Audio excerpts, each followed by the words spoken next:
하나님 말씀은 신약 성경 13페이지 마태복음 9장 9절부터 13절까지 봉독합니다. 예수께서 그곳을 떠나 지나가시다가 마태라 하는 사람이 세관에 앉아 있는 것을 보시고 이르시되 나를 따르라 하시니 일어나 따르니라. 예수께서 마태의 집에서 앉아 음식을 잡수실 때 많은 세리와 죄인들이 와서 예수와 그의 제자들과 함께 앉았더니 바리새인들이 보고 그의 제자들에게 이르시되 어찌하여 너희 선생은 세리와 죄인들과 함께 잡수시느냐. 예수께서 들으시고 이르시되 건강한 자에게는 의사가 쓸데없고 병든 자에게라야 쓸데있느니라. 너희는 가서 내가 긍휼을 원하고 제사를 원하지 아니하노라 하신 듯이 무엇인지 배우라. 나는 의인을 부르러 온 것이 아니요 죄인을 부르러 왔노라 하시니라.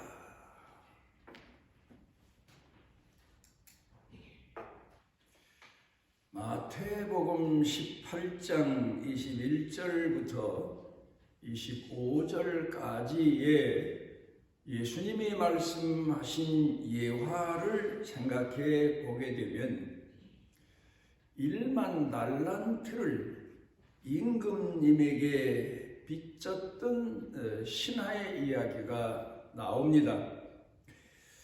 이 1만 달란트 빚을 갚을 길이 없어서 임금님에게 애원을 하며 긍휼 베풀어 주시기를 간청했더니 임금님께서 불쌍히 여기셔서 1만 달란트의 빚을 탕감해 주셨습니다. 그 은혜를 입고 그리고는 그가 왕궁을 나와서 길을 가다가 자신에게 100데나리온 빚진 사람을 만납니다. 그러자 그 사람을 붙들고 자기에게 진 빚 100데나리온을 갚으라고 아마 폭행을 가했거나 자기 권력을 가지고 그를 많이 괴롭혔던 것 같습니다. 그랬더니 임금님께서 그 소식을 들으시고 그 신하를 대신 불러다가 그를 옥에 가두고 임금님 백성에게 베풀지 아니한 자신이 신하에게 베푼 긍휼처럼 그 신하가 임금님 신하에게 베풀지 아니한 긍휼을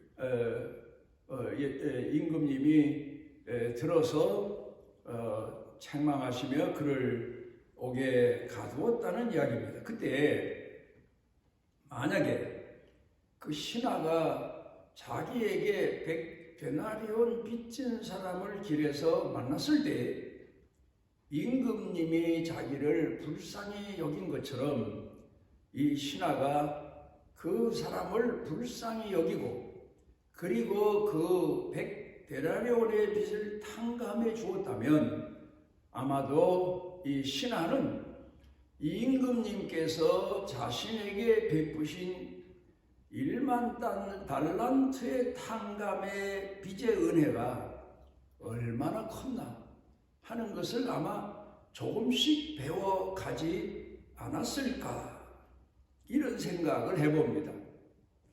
임금님이 자신에게 베푸신 은혜가 얼마나 컸나.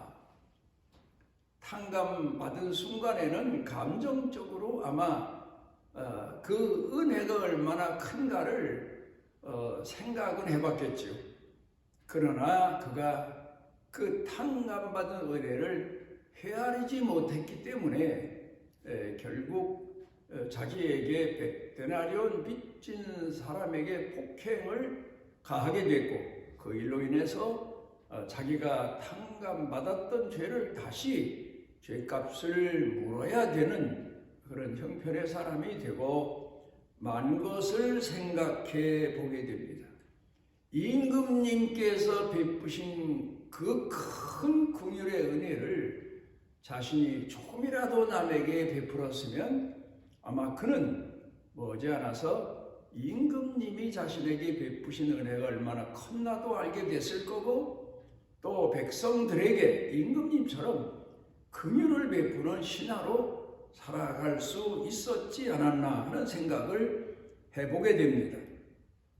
우리가 흔히 우리 기독교에서 강조하는 내용이 두 가지가 있는데, 하나는 용서고 하나는 사랑입니다. 물론 같은 내용의 뜻을 담고 있습니다만은, 그런데 오늘 성경 본문에서 강조해서 가르쳐 말씀하시는 내용이 용서도 그렇고 사랑도 그렇고 그 근본은 긍휼히 여기는 마음, 불쌍히 여기는 마음, 안타깝게 여기는 마음, 그런 마음에서 시작된다는 사실을 우리가 다시 한번 깊이 생각을 해 보아야 될 겁니다. 그러면서 예수님께서 오늘 본문에서 내게 배워라 하시는 말씀을 하시고 계신데, 우리가 오늘 어떻게 해서 예수님을 배울 수 있는가를 깊이 생각해 보는 그런 시간이 되었으면 합니다. 창세기 3장에 가서 보게 되면 아담과 하와의 타락 이야기가 나옵니다. 그런데 어떻게 해서 이 사람들이 타락하게 됐을까? 오늘 하나님을 잘 공경하며 신앙인으로 성장해 가던 청년들이 어떻게 해서 세상 밖으로 뛰쳐나가게 되나도 생각해 봄직한 내용이고, 또 오늘 신앙생활 잘하는 우리가 어떤 미혹을 받고 있고 어떤 과정을 통해서 우리도 타락의 길로 갈 수 있다는 사실을 깊이 생각해 볼 수 있는 내용입니다. 먼저 생각해 봐야 될 내용이 아담과 하와가 듣지 못할 말, 들어서는 안 될 말을 귀담아 듣기 시작을 했다는 사실입니다. 그거는 곧 하나님의 말씀을 귀담아 들어야 되는데, 우리가 성경을 읽고 또 때로는 하나님의 말씀을 통해서, 설교를 통해서 듣기도 합니다. 그런데 중요한 것은 많이 듣는 게 중요한 게 아니고, 많이 성경을 보는 것도 물론 중요하지만 그것보다 더 중요한 것은 귀담아 들어야 된다는 사실입니다. 깊은 내용을 헤아리면서 성경을 보아야 된다는 말입니다. 성경 읽기에 대해서 다독이 중요하다, 정독이 중요하다, 그런 논란도 있지만 그 논란은 하나의 논란거리에 불과한 거고, 우리는 하나님의 말씀 한 절 한 절이라도 마음을 다해서 귀담아 듣고 귀담아 보고 그런 신앙으로 살아가야만 그 말씀의 깊이를 발견할 수가 있고 깨달을 수가 있고, 그 말씀을 통해서 우리가 하나님의 기쁘신 뜻을 헤아릴 수가 있습니다.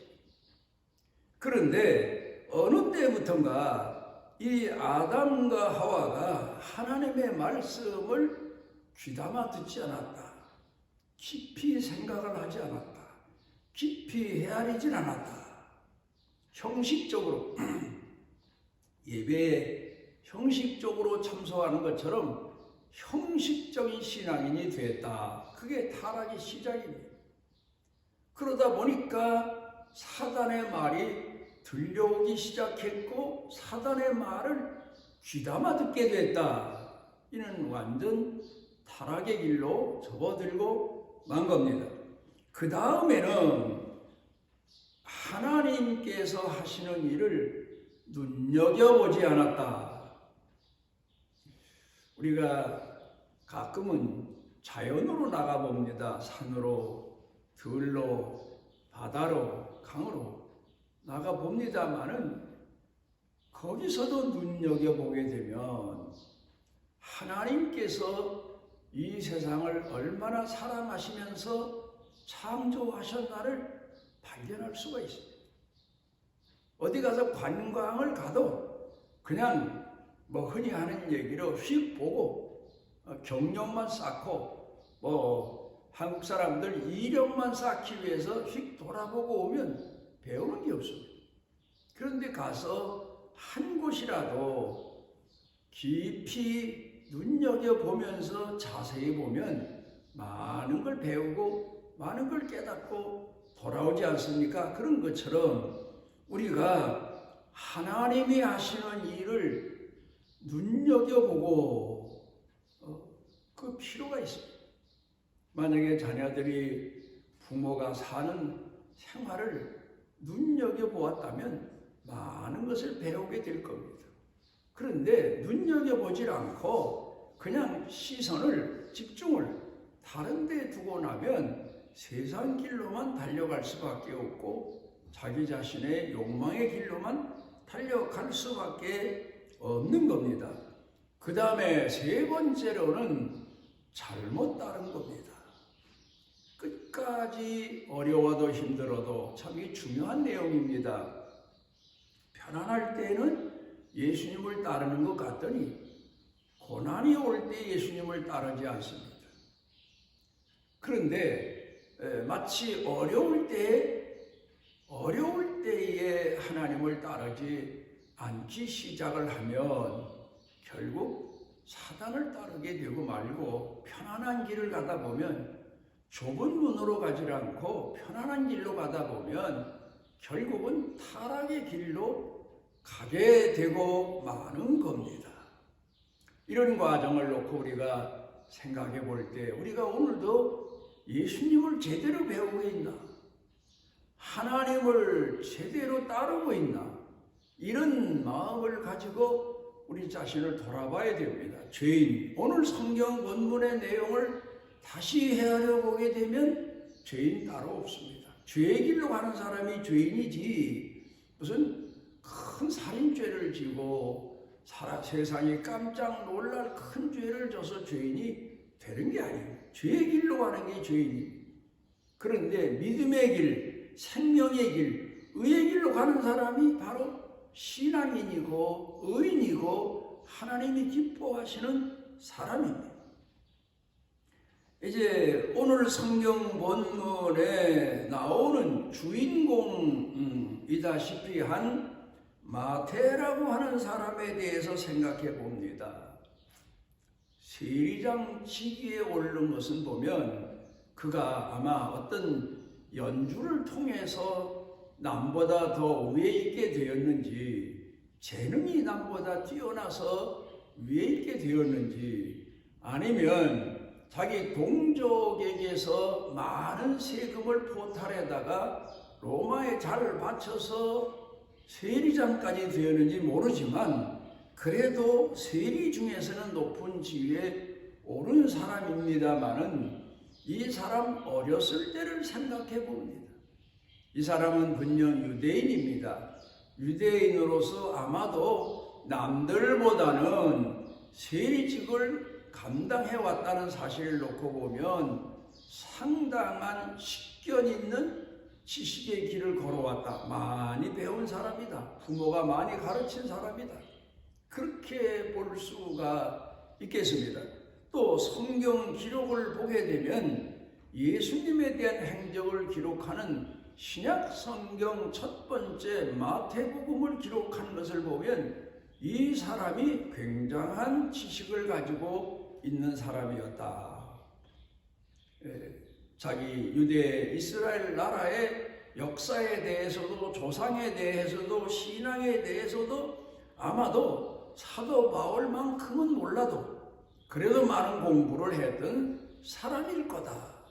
그런데 어느 날부터 시험이 들었는지 세속적인 것이 눈에 들어오기 시작하고 귀에 들려오기 시작하고 그러면서 아마도 세상을 보면서 이 시대의 진정 성공자는 돈 많이 지닌 사람이다, 부자 되는 거다, 그런 생각을 아마 하게 되는지 모릅니다. 신앙인의 길로 사는 것보다는 성공자로, 돈 많이 번 자로 사는 것이 오히려 그것이 신앙의 길보다 앞선 성공의 길이라고 착각을 했는지도 모릅니다.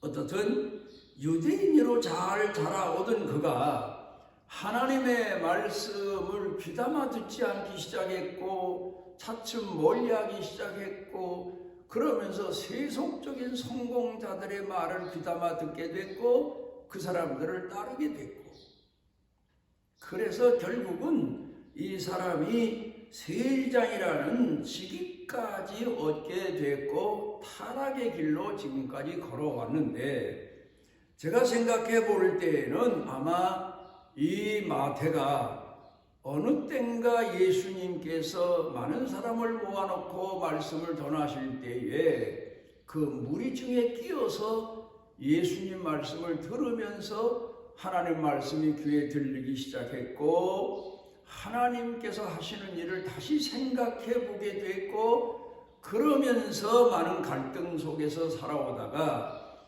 예수님의 부름을 받고, 그리고는 비로소 예수님의 제자로 예수님을 따르면서 예수님을 배우게 되지 않았을까. 이런 생각을 해 보게 됩니다. 오늘도 우리는 예수님을 따르는 사람으로 살고 있으면서 예수님 말씀을 귀담아 들을 줄 알아야 되고, 마음에 새길 줄 알아야 되고, 그리고 하나님 하시는 일을 우리가 세상 되어지는 것만 보고 불평하고 원망하고 낙심할 게 아니라 하나님 하시는 일을 눈여겨보면서 신앙의 길로 계속 갈 수가 있어야 됩니다. 마태복음 9장 13절에 보게 되면 예수님께서 이런 말씀을 하시고 계십니다. 가서 내가 긍휼을 원하고 제사를 원하지 아니한다는 뜻이 무엇인지 배워라. 그렇게 말씀하고 계십니다. 여기 오늘 성경 본문에서 긍휼이라고 하는 단어는 엘레이오라고 하는 단어인데, 이게 어원은 렉겜이라고 합니다. 이 말은 어머니의 태란 말입니다. 태중에 있는 아이와 같아야 된다. 긍휼 속에 사는 겁니다. 뭐 표현을 할 수가 있습니까? 자신이 뭐 어떤 의지를 보일 수가 있습니까? 어머니의 긍휼 속에 사는 것. 그러니까 우리가 하나님의 긍휼 속에 살고 있다는 사실을 깨달으면서 오늘을 살 수 있어야 됩니다. 그러면서 비로소 우리가 예수님에 대해서 배우게 되고 알게 되고 깨닫게 됩니다. 하나님은 사랑이시다.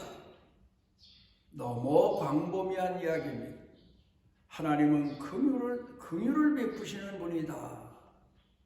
좀 더 우리가 깊이 생각해 봄직한 내용입니다. 오늘 교회에서 하나님 사랑에 대한 이야기는, 노래는 많이 하는데 그 깊이가 부족합니다. 하나님이 우리를 긍휼히 여기셨다, 불쌍히 여기셨다 하는 것은 내가 죄인이었다는 사실을 인식할 수 있는 계기가 되는 거고, 하나님에게 사랑받지 못할 죄인임에도 사랑받고 있음을 깨닫는 계기가 되는 겁니다. 긍휼을 배워라.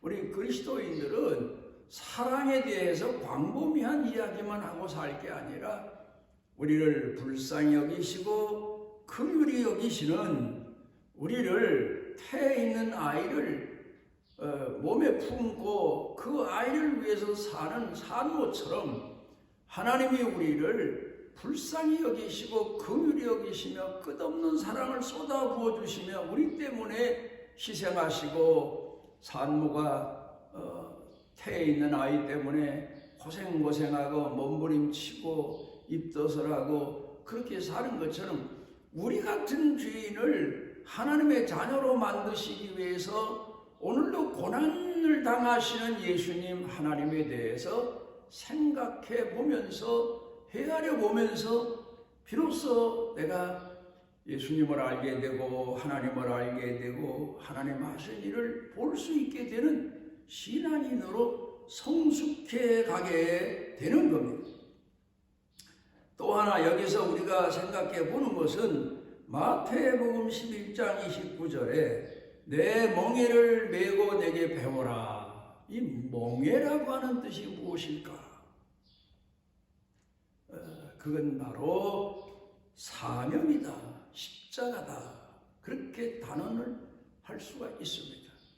어떤 분들이 저한테 이런 질문을 한 적이 있습니다. 목사님은 새벽 기도도 열심히 하시고 또 교회에서 목회하실 때 시간 열정적으로 말씀을 증거하셨는데 참 대단하십니다.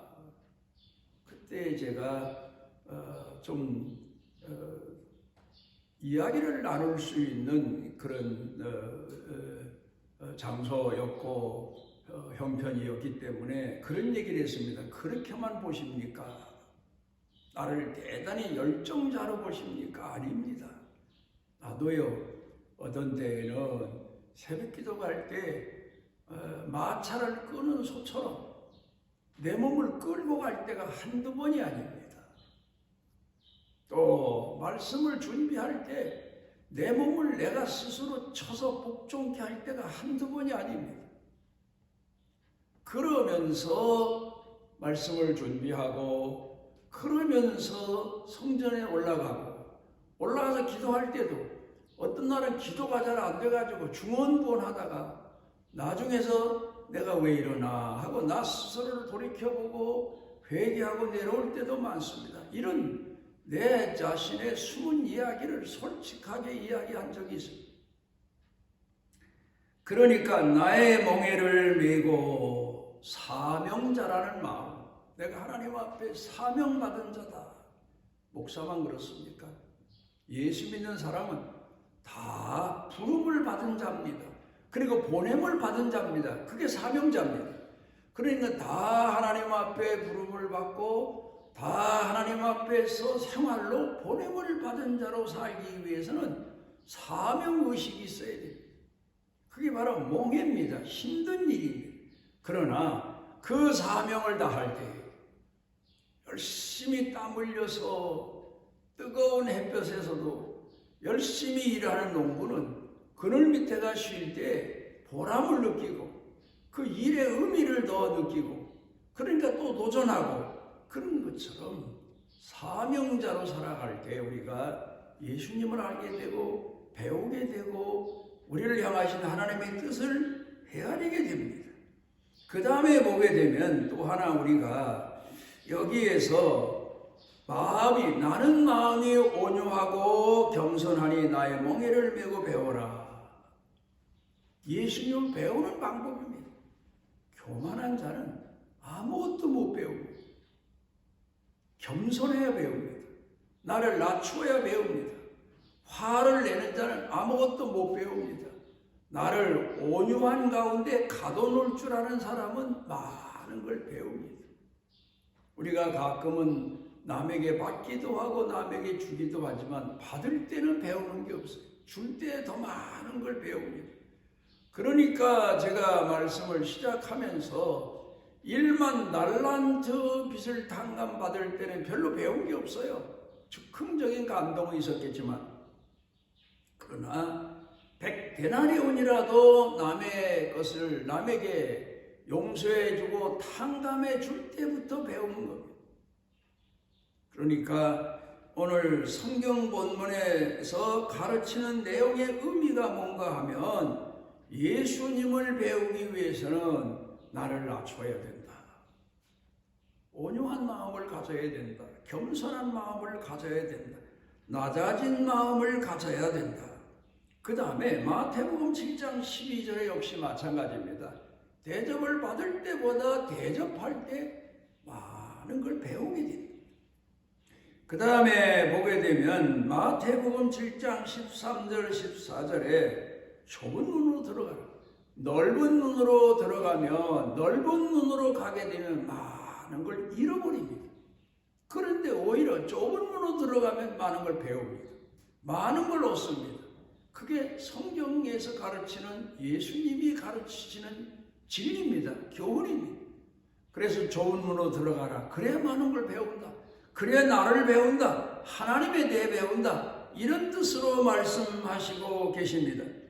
마태복음 7장 1절로 15절에 가서 봅니다. 비판하지 말아라. 너희의 헤아림으로 너희가 헤아림을 받을 것이요 했습니다.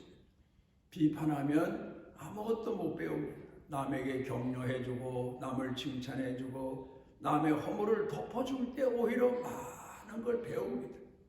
이것이 오늘 우리 예수 믿는 사람들이 예수님에 대해 배우는 신앙의 방법이고 하나님에 대해서 배우는 신앙의 방법입니다. 기도하십니다. 오늘 우리를 주의 전에 모아주시고 우리를 사랑하시는, 우리가 따르는 예수님에 대해서, 하나님에 대해서, 그 말씀에 대해서 다시 돌이켜 마음에 새길 수 있도록 은총 주셨사오니 이제는 우리가 주의 말씀대로 주님을 따르며 주님께서 우리에게 약속하신 승리의 길로 나아갈 수 있는 은혜를 더하여 주옵소서. 예수님 이름으로 기도드리옵나이다. 여호와께서 그 날개 아래 보호를 받으러 온 내게 온전한 상 주시기를 원하노라. 친히 사람의 몸을 입으시고 이 땅에 오셔서 우리의 선한 목자로 우리 귀에 하나님 말씀을 들려주시고 우리로 하여금 눈여겨 우리 주님께서 걸어가시는 길을 따라갈 수 있도록 몸소 보여주신 우리 주 예수 그리스도의 무한하신 은혜와 우리를 세상 끝날까지 사랑하시는 아버지 하나님의 긍휼하심이 넘치는 만극하신 사랑과 속여내게 하셔서 깨닫게 하시고 일으켜 주시고 세워주시고 강하고 담대하게 주님을 따르도록 이끌어 주시는 성령님의 능력의 은총이 사랑하는 자녀들 생각, 마음, 그리고 일터, 경영, 온 교회 가족 중에 넘치고 넘치도록 함께 하시기를 축원하옵나이다.